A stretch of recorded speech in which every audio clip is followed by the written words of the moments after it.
আসসালামু আলাইকুম। শুনছেন সংবাদ শিরোনাম। নবীনগর ২ আগুনে পুড়ে ছাই ১৩ দোকান, কোটি টাকার ক্ষতি। এখন শুনবেন বিস্তারিত। ব্রাহ্মণবাড়িয়ার নবীনগরে একটি বিপণী বিতানে অগ্নিকাণ্ডের ঘটনা ঘটেছে। এতে অন্তত ১২টি দোকান পুড়ে গেছে। শুক্রবার ২২শে নভেম্বর বিকেল পৌনে ৪টার দিকে উপজেলা সদরের নবীনগর পৌর মার্কেটে অগ্নিকাণ্ডের ঘটনা ঘটে। খবর পেয়ে ফায়ার সার্ভিসের একটি দল আগুন নিয়ন্ত্রণে আনে। নবীনগর উপজেলা নির্বাহী কর্মকর্তা রাজীব চৌধুরী জানান, বিকেলে নবীনগর উপজেলা সরকারি কমিশনারের কার্যালয়ের সামনে অবস্থিত পৌর মার্কেটের একটি দোকানে আগুন লাগে। পরে তা আশপাশের দোকানগুলোতে ছড়িয়ে পড়ে।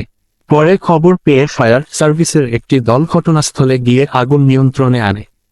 তিনি আরও জানান, কিভাবে আগুনের সূত্রপাত হয়েছে সেটি এখনও নিশ্চিত নয়। আগুনে তেল, লেপোতশক ও ফার্মেসি সহ ১২টি দোকান পুড়ে গেছে।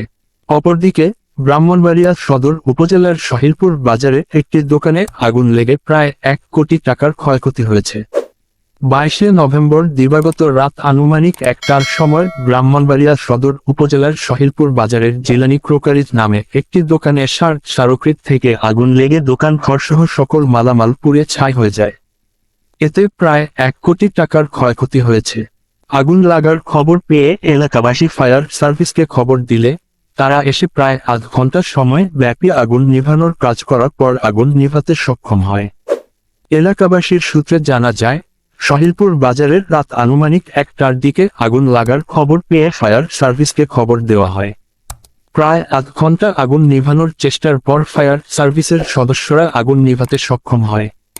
ফায়ার সার্ভিসের senior station officer Nazmul Hasan জানান, প্রায় আধ ঘন্টা আগুন নিভানোর চেষ্টার পর আমাদের সদস্যরা আগুন নিভাতে সক্ষম হয়।